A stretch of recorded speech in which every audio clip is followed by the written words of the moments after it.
Welcome to BW Businessworld. Today we are here at BW Education's FMEC 2023. I have with me Professor Ruppal Sharma, who is Chairperson of PGPGM and Head-Delhi Centre SPJIMR. Welcome, Professor. Hi. We are talking in the backdrop of how the education industry has evolved and what new interventions are taking up and emerging. Tell us about your journey with the school and how has it been for you? Okay, so I've had a long association with SPJIMR. SPJIMR is part of Bharatiya Vidya Bhavan, the SPJIN Institute of Management and Research. And I joined here initially back in 2003 in Mumbai when I made a transition from industry to academia. I'd been working in industry earlier, and a visit to SPJIMR sort of one thing led to another, and I joined. I was there for 5 years in Mumbai. Then I relocated back to Delhi, and I joined them back again in 2017 when they set up the Delhi Centre here, which I'm presently heading. This is primarily an executive education centre for the institute. So I've been overall now put together 10 years with the institute, and the journey has been good. It's been a journey of learning, and I'm very close to the institute in terms of the ethos and philosophy which this institute follows. Is all about making an impact on society. So one of our founding principles, our guiding principles, is influencing practice and value-based growth, and that's something which I identify with quite a bit. And the institute is always evolving. It's always questioning status quo. It gives you a lot of freedom to think anew. It exposes us to a lot of different experiences. So it's been a journey of learning, a journey of growth, and looking forward to many more here at the institute. Good to know.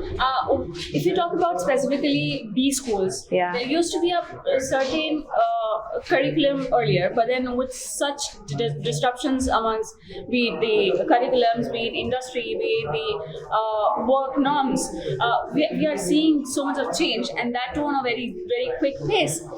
In your opinion, what components have been added when we talk about B school education precisely? Okay, so I think business school education has evolved over the last few years. But I think the scope for change is even larger, and we need to evolve more rapidly going forward. But a few of the changes, what I would say, one, digitization and the focus on data, on analytics, on technical education, all of this, the new technology element, which has got into the curriculum today, and industry is looking at it, and therefore B schools are also training participants in it, and this is across all functional areas within the institute. And though at SPJIMR we have always been very sensitive to the society in which we live, and we also have tried to expose our students to the underprivileged, to the unstructured environments, I think today there are many more business schools who are looking at this aspect, going beyond industry, productivity and growth, and looking at impact in terms of society. Though it's still small, I think it needs to grow much bigger, but it's there, right? Then focus on data and analytics. That is another thing which has picked up pace, and more recently driving change, innovative thinking, agility, right? Rather than preserving processes and practices which have been going on, how do we redesign and reskill for Industry 4.0 first, and now very soon we have to look at Industry 5.0. Also could touch upon how more concerning in a way institutes are now focusing on employability, if I can say that quotient, and also skill building. So these are the two areas which now are focus areas for institutes, specifically for B schools, just because you are in the role to groom future masters, if I can say. Yeah, so I think the point is that as employability has not so far been a concern, at least for top business schools, it's the market where companies are vying to get the best talent. But I think the bigger concern is what you said about skills, right? Just getting a job is not important or not the end. We have to look at saying how do you grow in that job, and how do you adapt to an industry which is constantly changing. The rate of change is very fast today. So I think the biggest skill which we need to give to our participants, be it executive participants or be it full-time participants, is learnability, right? Unlearning and relearning. being open to adapting and to picking up skills. So today when we talk to CXOs in our conversations with them, what we get from them is that I need somebody who's really good in their functional area, in their technical skill, but I need somebody who can quickly adapt, who can quickly change. And as the need changes of the job role changes, they are able to pick up the new skills. That's right. The domain knowledge people get, I don't think that's a big deal.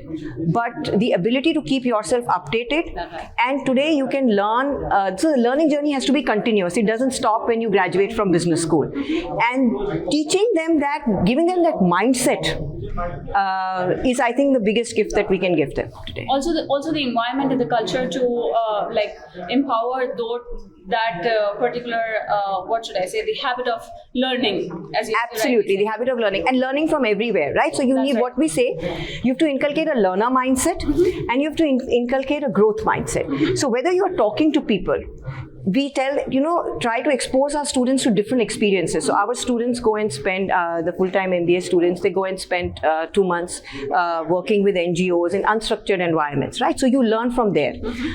We have a program called Abhyudaya, where our MBA students mentor slum children. One child is mapped to one child, and they mentor them throughout their school journey, right? They learn so much by just going and visiting their home, seeing the environment in which there's learning both ways, right? That's right. Those children are learning from our students are learning from their children. Then they learn from thought leaders and industry leaders who come to campus and who interact with them, right? They learn from projects which they are doing. They learn from the classroom. Today, internet, there is so much of learning available, and they learn from each other. That's right? So when we are discussing with them, we try and and impart this in some way, that continue the learning process, and we are teaching you skills, we are giving you basics of knowledge. Now, how you build on it is something that you have to, how you practice it, right? And when you go into the industry, again, you have to be in touch, read what is new, what is happening, question what is happening. I think the biggest learning happens when you start questioning. So it's the art of questioning, one, and the art of listening, two. And when you listen with empathy, try and understand the other person's point of view, and that's when your horizons broaden. And as far as skills are concerned, once you have the right mindset, skills can be picked up. But you need to work at it, and you need to draw a charter saying, okay, these are the skills I will need tomorrow. This is what I already have, and how do I fill that gap? And as business schools, we also need to cater to that gap in the future, saying post-MBA also the journey continues. Therefore, what are the short-term programs which we can offer? How do we get our alumni back and reskill them, or upgrade and move into more emerging areas of knowledge which are there? How do we use research with industry to develop knowledge in areas which are now becoming important, right? Those are all part of the relearning, reskilling field we are talking about. So good to know about it. And it's an imperative to keep learning and keep on learning at sometimes. Talking about industry, so this is the era where we are very persistent on collaborations. Absolutely. So institutions are open with talking to industries, talking to companies who are looking forward to hire people from your institutes. What are some of the partnerships you have? Also, what strategies in that sense are working well with you? Okay, so we have partnerships in a number of different ways. So we have partnerships with business schools, global business schools, where our participants go for immersions. We also have a program where we have a tie-up where participants study partly with us, partly with our partner schools. That's on the education side. Then we have partnerships with NGOs, which I was talking about, non-government organizations. We have a training program where we impart management skills to the NGOs, and our students also work with them. So that is another set of partnerships. Third set of partnerships we have is with industry. And that is something which is very, very important, because like we said, it's about influencing practice, right? The management we teach should influence the practice of management. And the stakeholders and the need gaps is also there in industry. So the way we work, we have Industry Advisory Council, and we work for each of our programs as well at the institute level. So where we have senior leaders of industry sharing with us what is the need of the hour. They share their inputs. We try and do research projects with industry. So, for example, we have recently done a research project with Tata Sons in terms of looking at the evolving role of the chief marketing officers.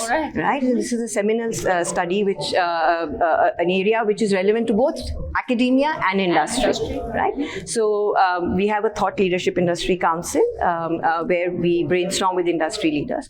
We also get industry leaders' inputs into our curriculum and how to make it more contemporary. What are the new topics that we should be including, or the new skills which we should be looking at.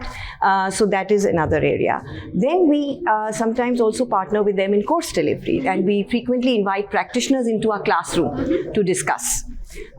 We develop case studies with industry partners looking at successes and failures which have happened in the industry and the lessons which B School students can draw from them. And of course, industry people recruit our students, so that is one partnership.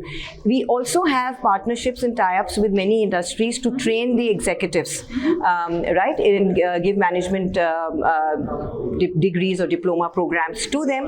And so we have programs for working executives who can come and do their management after 5-6 years of work experience, and we have tie-ups with organizations for that. So we are their learning partners. How lovely! Such huge environment you are creating for learners to keep learning forward. What new can we expect? Do you have some plans, some initiatives coming up in this year?